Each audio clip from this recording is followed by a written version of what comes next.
I thought I was just renting a room for the summer, until the letters started appearing, each one signed by a man who shouldn't exist, and written to the woman living right below me. They say love never dies, but I didn't know it could kill. The attic lease. The attic smelled of dust and time. When Ethan lifted his suitcase up the narrow staircase, the old floorboards groaned beneath his feet like they were warning him not to stay. It was mid-June, and the sun was spilling through the small circular window at the far end of the attic, painting long beams of gold across the wooden floor. He paused at the top step, breathing in the scent of old books, mothballs, and cedar. There was a strange comfort in it, the smell of things forgotten. This attic was supposed to be his quiet refuge for the summer. He was 22, a literature student trying to finish his first novel, and the rent here was cheap. Too cheap, actually. The listing had read, "Room for rent, quiet home, ideal for writers or students. Inquire with Mrs. Elena Moore." The house had looked normal enough from the outside, a pale blue Victorian, surrounded by wild roses and tall maple trees. But when Mrs. Moore opened the door that morning, Ethan had felt something off. She looked to be in her late 40s, maybe 50, with delicate features and silver strands in her dark hair. Her smile was gentle, polite, but her eyes held the kind of sadness that seemed permanent. "Welcome," she'd said softly, holding the door open. "The attic is yours, if you don't mind the dust." He remembered her voice, low, calm, with that trembling kindness that only people who've lost too much tend to have. Now, standing there in the dim light, Ethan looked around. The attic was larger than he expected. A small bed near the window, a desk against the wall, and a few old trunks stacked near the far corner. Dust floated in the air like tiny ghosts. He smiled faintly. "Perfect," he murmured to himself. That evening, he met Mrs. Moore again downstairs. She was watering the roses in the garden, her movements slow and deliberate, as if she were afraid of breaking the silence around her. Ethan cleared his throat. "Mrs. Moore, I just wanted to thank you again. The attic's great. A little dusty, but perfect for writing." She smiled faintly without looking up. "You're a writer?" "Trying to be," he said, a little sheepishly. "I'm working on a novel this summer. Thought a quiet town might help." She looked up then, meeting his eyes for the first time properly. Something flickered in them. Curiosity, maybe recognition, or something he couldn't name. "Quiet towns have long memories," she said softly. "Be careful what you write about here." Before he could respond, she turned away and disappeared into the house. That night, Ethan sat by the attic window, staring at the town below. Maple Hollow was small, a handful of streets, an old church, a diner that closed at 9. It should have felt peaceful. But as he wrote, he kept hearing faint creaks above him, whispers behind the walls, like the house was breathing around him. He told himself it was old wood, settling. But when he looked toward the corner where the trunks stood, he could swear one of them had shifted slightly. At around midnight, he stopped writing. The air had grown colder, heavy. He rubbed his arms and got up to close the small window. That's when he saw it, a faint glimmer from the floorboards near the base of one trunk. He knelt down, brushing away the dust. The floorboard was loose. Beneath it, something metallic caught the light. Ethan pried the wood up carefully. And there it was, a small tin box wrapped in faded ribbon. His pulse quickened. It looked old, maybe decades old. He hesitated only a moment before untying the ribbon. Inside were several yellowed envelopes, their paper brittle, tied together with another string. The top one was addressed in elegant handwriting. "To my dearest Elena, always yours, M. Elena. Mrs. Moore." His heart skipped. He read the first few lines. The ink was faded, but the words were still clear. "My love, Every night I dream of the attic window and the way you looked at me from the garden below. If anyone finds out, they'll tear us apart. But I can't stop. I'd rather burn in hell than live another day without you." Ethan stopped reading, his skin prickling. The letter felt too alive, too intimate. And what did it mean?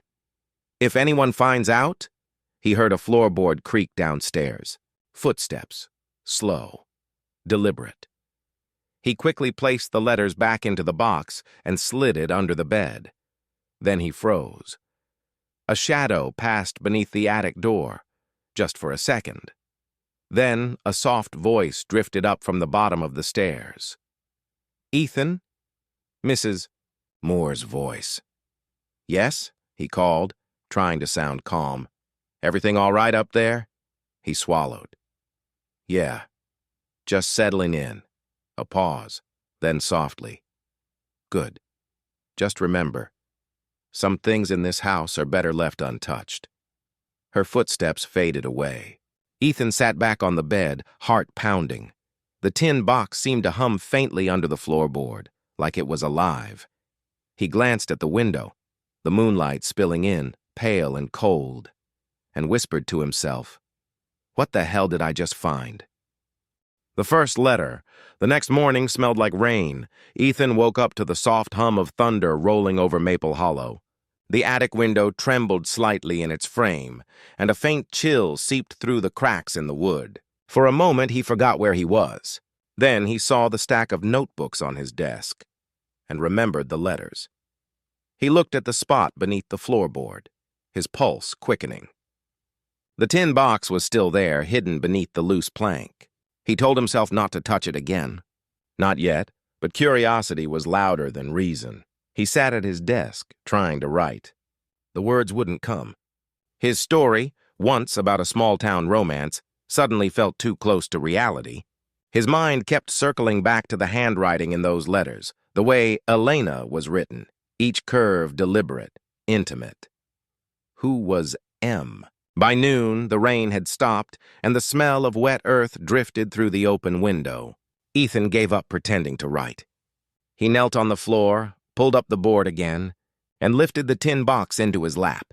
He untied the string, around the bundle, and took out the second letter. It was dated, August 17th, 1978, 47 years ago. The paper trembled in his hands as he unfolded it. "My darling Elena, I saw you again by the roses today. You looked up at me from the garden, and for a moment I forgot the world. They say what we're doing is wrong, but how can something feel so pure and still be a sin? I can't stop thinking about your voice, the way it trembles when you whisper my name. When I return, meet me in the attic. No one ever looks there. It's our secret. Our heaven, our sin." Ethan's breath caught. He looked around the attic, the same space where those words had been written nearly half a century ago. The same air, the same wooden beams, the same window, but the strangest part wasn't the romance of it. It was the fear in the letter, the urgency between the lines. Why had these been hidden? And why had Mrs. Moore warned him not to touch anything? That evening, as the sun dipped below the trees, he went downstairs. The house smelled faintly of lavender and old wood polish. He found Mrs. Moore in the kitchen, folding linen napkins with the care of someone used to silence. "Mrs. Moore?" he asked hesitantly. She looked up, her expression soft but guarded. "Yes, I was wondering if anyone lived here before me. In the attic, I mean." Her hands paused, just for a second. Then she smiled faintly. "A long time ago. My husband used to write up there." Ethan's chest tightened. "Your husband?" She nodded, eyes distant. "Michael Moore, he was a teacher. Loved words more than people, I think. He passed away many years ago. Michael." Ethan's mind raced. "Did he, leave behind any of his writings?" Her smile faded. "He left behind too many things." Then, softly, "Some doors are better kept closed, Ethan." Before he could say anything, she turned and left the room. That night, Ethan couldn't sleep. The rain had started again, tapping softly against the attic window. He lay awake, staring at the ceiling, listening to the rhythm of it. At around midnight, he heard it. A faint scratch. Not the wind, not the wood. It was deliberate. Like someone dragging a fingernail along the wall, he sat up, heart thudding. "Mrs. Moore?" he called softly. No answer. The sound came again, slower this time, near the far corner where the trunks were stacked. Ethan grabbed his phone and turned on the flashlight. The beam cut through the darkness, catching motes of dust. He approached the trunks one step at a time. The sound stopped, then a sudden thump. Something fell from behind one of the trunks and hit the floor. He flinched, shining the light down. A single folded sheet of paper lay there, yellowed like the others, but this one wasn't in the box. It was new. He reached for it, hands trembling. The paper was damp, ink slightly smudged, but readable. "You shouldn't have opened the box, Ethan." His heart froze. He looked around the attic, the beam of light shaking in his hand. The air suddenly felt thick, almost electric. "She knows you read them." His pulse pounded in his ears. The attic felt smaller, suffocating. He stumbled backward, tripping over his chair. The flashlight rolled away, flickering wildly. Somewhere below, a door creaked open. Footsteps, slow, careful, climbing the stairs. He scrambled toward the door, pressing his ear to the wood. The footsteps stopped just on the other side. Then, a whisper. "Elena." The voice wasn't Mrs. Moore's. It was male, low, tired, and impossibly close. Ethan's throat went dry. He didn't move, didn't breathe. The whisper came again, softer this time. "You shouldn't have read them." And then, silence. Only the rain against the glass, and the faint echo of a heartbeat that didn't feel like his. He stayed like that till morning, sitting on the floor, back against the wall, eyes wide open, waiting for the sun to prove that what he'd heard wasn't real. But when the first light touched the floorboards, he saw it. The tin box wasn't under the bed anymore. It was sitting in the middle of the room, the lid open, and inside on a fresh white envelope, to Ethan. The voice in the walls, the morning light felt wrong. It was too bright, too sharp, like it was trying to hide what had happened in the dark. Ethan sat on the edge of his bed, the envelope still in his hands. The paper was new, clean, as if written that very night. His name, Ethan, scrawled across the front in handwriting that didn't belong to Mrs. Moore. He hesitated before opening it. Inside was a single sentence, ink still wet enough to smudge beneath his thumb. "She still waits for me. Don't let her forget." He froze. His mind tried to explain it. Prank, sleepwalking, maybe his imagination. But the attic door was locked. He'd locked it himself. And the handwriting, elegant, slanted, the same as M's from the old letters. Ethan stared at the paper for a long time before finally hiding it inside his notebook. Then he got dressed, went downstairs, and tried to pretend everything was normal. Mrs. Moore was already in the kitchen, slicing apples. The morning light softened the silver in her hair. She looked peaceful, almost fragile. "Morning," he said, forcing a smile. She looked up. "Did you sleep well?" He hesitated. "Not really. I thought I heard something last night, in the attic." She didn't flinch, just kept slicing. Old houses talk. You'll get used to it. Her calmness unsettled him more than any noise could. Later that day, he sat outside on the porch, notebook open, pretending to write. But every word he typed turned into the same sentence. "She still waits for me." He shut the laptop and rubbed his eyes. Across the yard, Mrs. Moore was tending her roses again. Her movements were quiet, graceful, almost hypnotic. There was something about the way she touched the flowers, gentle, reverent, that made his chest tighten. He told himself it was curiosity. But the longer he watched her, the more it felt like gravity. When she noticed him watching, she smiled faintly and waved. And for a moment, that sadness in her eyes looked less like grief and more like guilt. That night, the wind howled around the house. Ethan couldn't focus on his writing.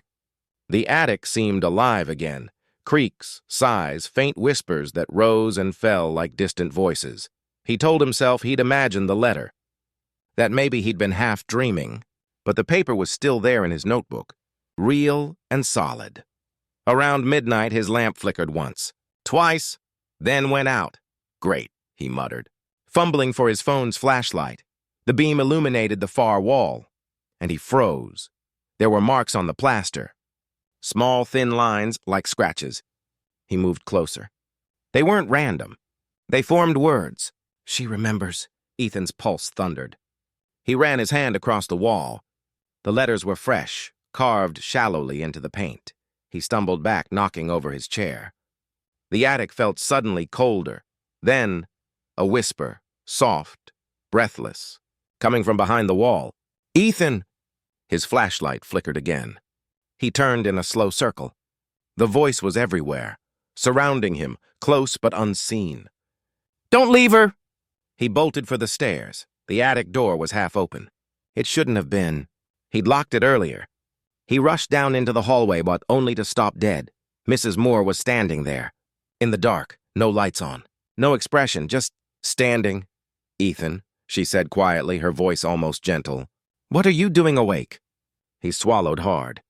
"There's someone in the attic." Her eyes flicked upward, then back to him. "The attic is yours.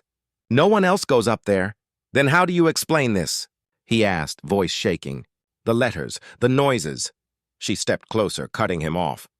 "Don't go through his things." Her tone wasn't kind anymore. It was cold. It hit him like a command, not a request. "Whose things?" he whispered. Mrs. Moore's expression softened just enough for sadness to leak through. "My husband's." Then she turned, walked back toward her room, and closed the door. Ethan didn't sleep. He sat on the bed until dawn, reading through the letters again. Each one felt like a heartbeat, old, faded, but alive in his hands. And somewhere between one letter and the next, he began to feel it, the strange pull, the connection that shouldn't exist. He dreamed of her handwriting, of the roses, of Mrs. Moore's eyes watching him through the glass. He dreamed of the name Elena whispered in his ear like a promise. When he woke, his pulse was racing, and on the nightstand beside him, a fresh rose lay in a glass of water. He hadn't brought it there. Attached to the stem was a note, folded neatly, written in the same elegant script. "For every letter you read, another truth wakes. The past returns." The rose wilted by morning. Ethan stared at it on his desk. The petals already turning brown around the edges, the scent fading into something faintly metallic. He wanted to throw it away, but something in him couldn't. It wasn't just a flower anymore. It was proof. He turned the note over again and again, tracing the curve of the handwriting. "For every letter you read, another truth wakes." The attic felt smaller today, the walls closer, the air heavier. Every creak of the floorboards made him flinch. He told himself he was imagining it. He told himself ghosts weren't real, but then again, love letters weren't supposed to write themselves either. That afternoon, Mrs. Moore invited him for tea. The dining room was dim, curtains half drawn, the old clock ticking like a heartbeat. She poured the tea with steady hands, her gold wedding ring glinting in the light. "I hope you're settling in," she said softly. "I am," he replied. "It's quiet, peaceful." She smiled faintly. "Quiet can be dangerous, Ethan. It lets the past speak louder." He hesitated. "What do you mean?" Mrs. Moore's eyes lifted, meeting his. For a moment, he saw something raw behind them. Sorrow, maybe guilt. "You remind me of someone," she said finally. "Someone I once loved." Her words hit him like a whisper from those old letters. "M?" he wanted to ask, but he didn't. He just watched her.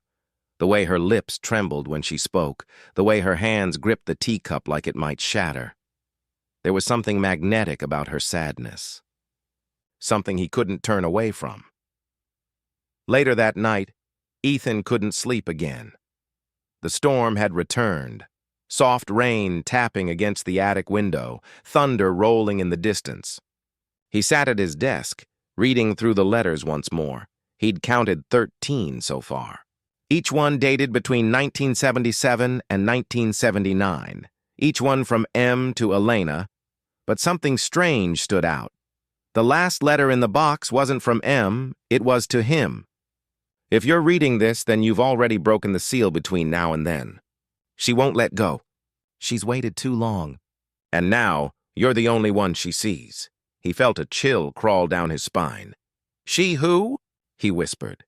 The air in the attic shifted, a soft rustle behind him. He turned. Mrs. Moore stood at the door. No knock. No footsteps. Just there. She wore a pale nightgown, her hair loose around her shoulders, her eyes strange, too bright for the dark. Couldn't sleep? She asked softly. Ethan swallowed hard. I found something.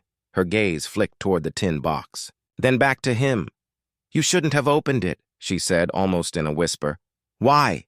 He asked, voice trembling. Who is Elena? Her expression faltered. For a moment, it looked like she might cry. Then she smiled. Small, tired, broken. I was, she said. A long time ago. Ethan froze. You? She nodded slowly. Elena Moore. My husband Michael wrote those letters. They weren't meant for anyone else. His pulse hammered. But he said he'd meet you in the attic. A silence stretched between them, deep, trembling. She looked at the ceiling. He did. The night before he died. Ethan felt the room tilt slightly. Died? Her eyes softened, far away. He fell from the stairs leading up here. I told myself it was an accident. But sometimes late at night, she hesitated. I still hear him calling my name. A loud crack of thunder shook the house. The lights flickered. Mrs. Moore's shadow stretched long across the floor, bending toward him. Ethan, she said softly. Promise me you'll stop reading them. He couldn't answer. Something inside him didn't want to stop. He felt drawn, not to the ghost of her husband, but to her, to the loneliness in her voice, to the way she looked at him, like she was remembering someone else through his eyes. I can't, he said finally. For a second, her face broke, a mix of fear and longing. Then she stepped closer, the distance between them vanishing. You don't understand, she whispered. When you read his words, you wake him. Another rumble of thunder. The window rattled. The lights went out. Ethan turned to grab his flashlight. But when he looked back, Mrs. Moore was gone. Only her teacup sat on the floor, shattered into pieces, and in the reflection of the window pane, he saw something that froze his blood, a man's figure standing behind him, just for a heartbeat, tall, shadowed, eyes glowing faintly like embers, then gone. Ethan stumbled backward, breathing hard. He switched on his phone's flashlight and scanned the room. Empty. But on the desk, where the rose had wilted, a new letter waited. You shouldn't touch her. His ghost between us, the house had stopped pretending to be silent. Every night now, Ethan heard something. Footsteps pacing below the attic, whispers behind the walls, the faint hum of a man's voice that didn't belong in this century. He tried ignoring it. But it followed him, in his dreams, in his writing. Even in Mrs. Moore's eyes when she looked at him, she had stopped calling him Ethan. Now, sometimes she called him Michael. One evening, the storm outside was so loud it shook the window frames. Ethan was at his desk, staring at the last of the letters, the one that had appeared after the words, "You shouldn't touch her." His hands trembled as he unfolded it. You're reading my life, but you're living my sin. She loved me once, fiercely, endlessly, but love like that never dies, Ethan. It waits. It finds a new face. And now you wear mine. The paper slipped from his hands. He backed away, heart hammering. Michael, he whispered. The name felt strange on his tongue, like a curse. Then, from downstairs, a faint crash, glass breaking. He ran down the narrow steps, calling, Mrs. Moore? No answer. The living room lights flickered wildly. The air smelled like smoke and roses. And in the middle of the floor, the vase that had held the rose shattered, petals scattered like drops of blood. She was standing by the fireplace, motionless. Her nightgown clung to her like mist. Elena, he said softly before realizing what he'd called her. She turned slowly. Her eyes shimmered with something that wasn't quite human. Grief too deep for one lifetime. Why do you keep calling me that? She asked, voice trembling. Because that's who you are, he said. You told me, I told you once. But I'm not her anymore. Her words cracked like glass. Ethan took a hesitant step forward. Then who are you? I don't know, she whispered. He took so much of me with him. Thunder rolled again, shaking the old walls. The fireplace flared without a spark. Ethan felt warmth rush through the air, and behind her, just for a heartbeat, a shadow moved. Tall, broad-shouldered, watching. Mrs. Moore's eyes widened. He's here. The room turned colder. Ethan could see his breath fog in the air. Elena, the voice whispered. Soft, low, familiar. Ethan turned, scanning the room. Nothing. But Mrs. Moore looked straight ahead, trembling. Michael? She whispered. The answer came like a sigh of wind. You promised me forever. Ethan grabbed her hand instinctively. Mrs. Moore, we need to get out of here. Her grip was ice cold. It's too late, she said, eyes unfocused. He won't let go. He never did. She pulled free, walking slowly toward the fireplace. The flames flickered higher as she approached. Elena, please, Ethan shouted. She turned, tears streaking her cheeks. You sound just like him. The room shook. Picture frames fell. The chandelier swayed violently. Ethan lunged forward, grabbing her shoulders. You're not alone. You're not trapped here. She looked up at him, eyes glassy. Then why does he still speak through you? He froze. What? Her gaze darkened. He found you, Ethan. Through the letters. Through me. The fire flared, bright and wild. A silhouette rose within it, a man's outline, sharp and burning. The voice was thunder now. You took what was mine. The words slammed through the air like a storm. Ethan staggered back. I didn't, Mrs. Moore screamed, clutching her head. Stop it, please stop! But the voice only grew stronger, echoing from the walls, the floor, the very air around them. You wear my face. You hold my wife. Ethan's reflection in the window twisted. For a split second, it wasn't his face staring back. It was Michael's. He stumbled backward, gasping. No, this isn't real. But Mrs. Moore was crying now, reaching for him. Ethan, he's using you. He felt the heat of the fire behind him, the cold of the spirit before him, and the ache of her touch between it all. Love, terror, and something eternal. Elena, the ghost whispered again, and this time, she didn't resist. I missed you, she said softly. Stepping into the firelight, Ethan grabbed her hand, pulling her back. But the moment his skin touched hers, the house exploded with light, the fire went out. The whispers stopped, and Mrs. Moore collapsed. He dropped to his knees beside her. Her eyes were open, but distant, like she was looking at someone far beyond the room. Elena, he whispered. Stay with me. She smiled faintly. He's gone. Who? My Michael. Her breath trembled. He let go. Then she closed her eyes, and the house went completely silent. For the first time since he'd arrived, the air in the attic above didn't move. No whispers, no footsteps. Nothing. Only peace. Ethan sat beside her until the rain stopped, and the dawn broke through the windows. But when he finally stood and looked toward the fireplace, there, in the ashes, was another letter. You freed her.